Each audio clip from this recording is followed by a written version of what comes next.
those hipsters. I said don't stop, don't stop, don't stop talking to me. Don't stop giving me things. Alright guys, so here we are for episode number 12 of the F1 2013 Career Mode Series here for the Italian Grand Prix in Monza. Now this round is the second race for the Sauber team, and this is going to be another 100% race. And as you can see, it is completely wet. It is full wet conditions, so we're going to have a bit of a hard time getting into the swing of things, trying to find a setup for this weekend. So we're just going to jump straight into it and just see how it feels in the wet in this Sauber. So coming through on practice, this is our very first lap. So coming to the first corner, you want to watch it as it's very easy to lock up here. So we'll make sure we don't do that and we end up doing that. So fancy that. We've locked up on our first attempt. So hopefully on our second attempt here, we can get through a little bit easier. We'll brake just a little bit earlier and hopefully make it through. And no, we sort of lost the back end and carried way too much speed through there, and we didn't even get a corner cut there, which was pretty random. Pretty weird, sorry. So coming through here, this is still the very same lap, and we're up by 3 seconds on our previous best. We've obviously found a little bit more time and a little bit more confidence on this second lap compared to our first lap. But of course we did have that big corner cut there, so that's obviously going to give us a bit of extra time. So coming up to the line, let's see how fast we do go. We set a 128.9 and we're up by 0.6 over Mark Webber. So skipping to the end of the session, I'm hoping that the track dries up a little bit. I'm going to put on a set of intermediate tyres. Check the race director here, see if anyone else is on the inters yet. And it seems like everyone else is still on the wet, so they're playing it safe. I'm just going to go for it here and see if this gamble pays off position-wise or lap time-wise. So coming up to turn 1 and braking normally as we would, and we've completely missed the apex. So as soon as we tried to turn the wheel, we're just completely locked up and went straight on at turn 1. So to be honest, I don't even think it's intermediate conditions yet. I think it's still optimal for wet tyres. So we'll give it another go. With only a couple minutes left in the session, we'll just see how we go. Hopefully the track improves, but it seems like it's still pretty terrible for intermediate conditions. So unfortunately, we're not going to set a better time than the one that we set at the very start of the session, so we'll just retire on that one. Come into the pits, and at least we'll have some sort of idea of what we're looking for wet conditions. But the rest of the weekend, of course, is going to be dry. So still, we learned some little things in the wet, but going forward to qualifying now, we'll have almost no knowledge of the track. We'll just have to make an estimate on the gearbox and things, and hopefully it'll be alright for the race and qualifying as well. So a track like Monza, all you want to do is go for high speed, straight line speed and minimum downforce. So we're going to engage in that. I'm doing 1-1 wings today.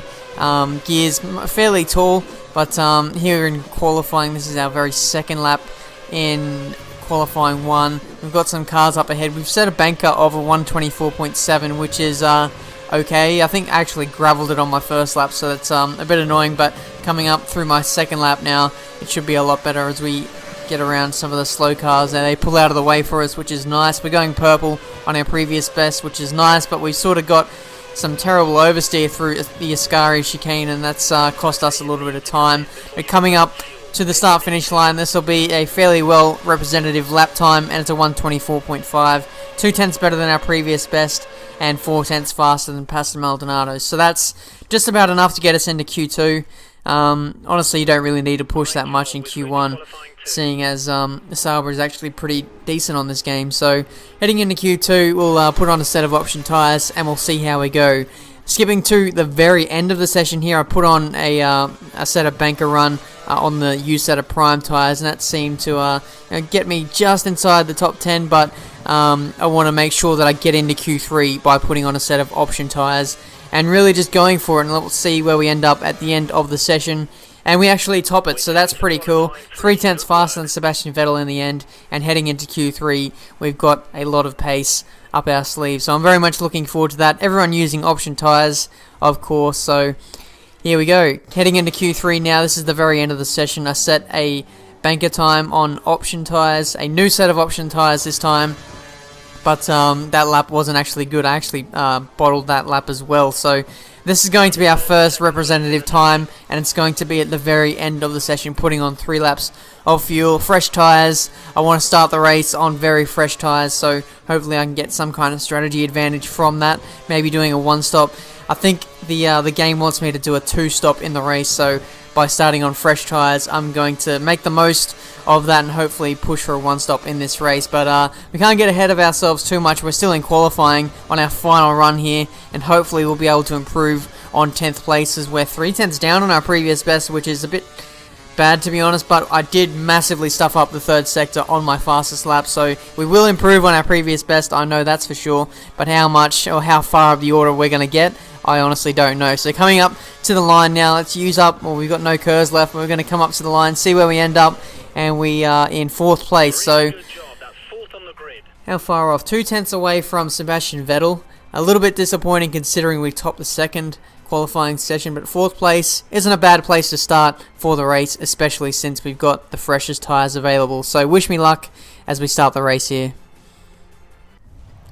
Alright, so ready for the start of the Italian Grand Prix here in Monza. We've got Fernando Alonso starting right in front of us, putting our front brake bias up into front. I don't know if that's going to help us, but we're going to try it. Away we go. We're going to use up a little bit of curves, and we're going to storm towards this first corner in 3rd position with Nico Rosberg and Sebastian Vettel right in front of us. I braked a little bit early, and then I was able to undercut Rosberg, who run wide, and now I've got to run on Sebastian Vettel. I'm going to use up most of my curves here and hopefully get past him as soon as possible. I really want to be aggressive on the start here, get as many positions as possible, and we'll see where we end up at the end of the day. Using the slipstream here, I might lunge it up the inside, fake left, fake right, then go left up the inside, and we've got the lead of the race. This is the very first time in my career mode, in my career on F1 2013, that I'm leading a race legitimately. So here we go.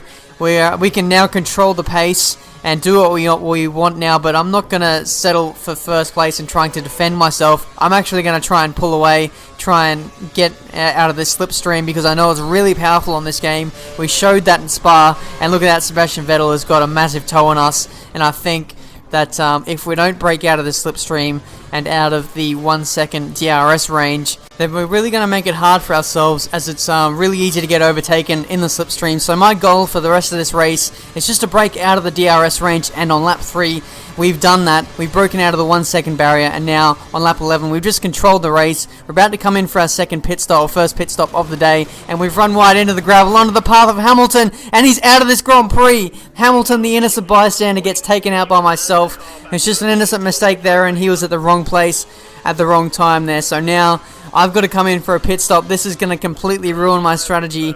I can't do a 1-stop from here. I know that's just impossible to do 40 laps on a set of prime tyres. So we're going to be forced onto doing a 2-stop in this race, and it's going to be very interesting to see how this plays out for the rest of the race, as I'm going to have a massive undercut on the field, and as you guys know, the undercut is very efficient on this game, so we're going to see how this affects the rest of this race. Of course, I'm going to be coming in at the back end of this race, so I'm going to be having to pass cars in the last few laps, so it's actually going to be very interesting to see how this all plays out, whether a 2-stop is actually faster or whether the 1-stop will be too much for me to catch up. So here on lap 13, I'm a little bit frustrated after that incident. I'm trying to make up a little bit of time. I've come into turn 1 a little bit too fast, and I got a penalty for that. It's a mirror incident of what happened at the bus stop in Spa, and just carrying too much speed. I tried to arrest the speed, and I tried to negate the advantage gained from that, but obviously it wasn't enough, and I got a penalty. So coming in to serve my drive-through penalty now, we're going to drop even more time. Very frustrating. We're going to drop maybe out of the top 5 here. There's a few cars on the main straight here that are going to pass me, so we're going to have to repass those guys as soon as possible, and that allows the leaders, of course, to get away, which just compounds our pain in this race. So we've rejoined in between Mark Webber and Romain Grosjean in this race, but looking forward to the rest of this race. We've just got to get our head down and just try and make up any lost ground, as now we're lapping Max Chilton in this race, only on lap 18, so that Marussia really isn't faring too well in this race. But back to our performances, and we're getting up the inside of Mark Webber thanks to the slipstream, and into 4th place we go with Nico Hulkenberg, our teammate, right in front of us. So hopefully he can let us through here and not hold us up too much, as we're both in different races here. I mean, there's no point in just holding each other up by racing each other. So that's the last thing we want to do. So hopefully we can just get on with our races, so to speak. So I've got DRS on my teammate here, and that's going to allow me to cruise up onto the back of his car, hopefully.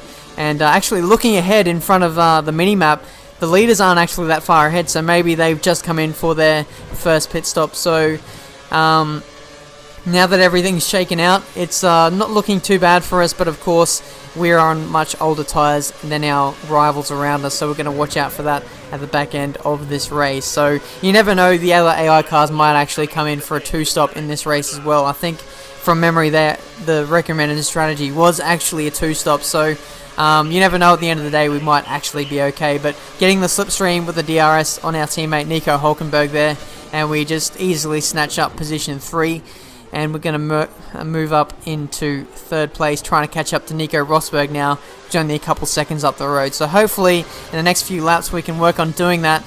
And here on lap 29, the AI cars came in again for a new pit stop, and Vettel is now passing us for the lead. He just came out of the pit stop window for his second stop not too long ago, so now he's going to pull away. I've got to come in for a new set of tyres now. I'm going to put on the prime tyres, and I'm going to take these tyres all the way to the finish. So so wherever I rejoin now after this pit stop will be the worst position, or the lowest position that I could possibly finish in, considering I don't make any mistakes from here on in. So 3rd place, looking good for a podium at the moment. We're probably going to rejoin in 4th or 5th, unless those are lap cars on the main straight there. So let's see, coming past us, yeah, that's just a Caterham. So we're in 3rd place. We're not going to finish any worse than that if we just hold our position from here.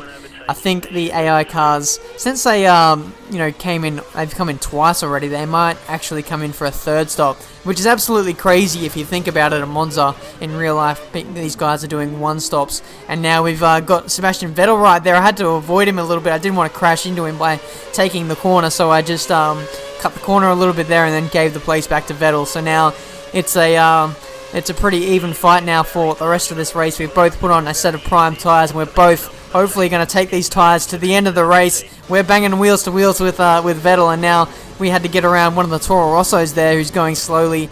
It's really starting to heat up now. The intensity has definitely kicked up a notch as we engage in this final stint battle now to the finish.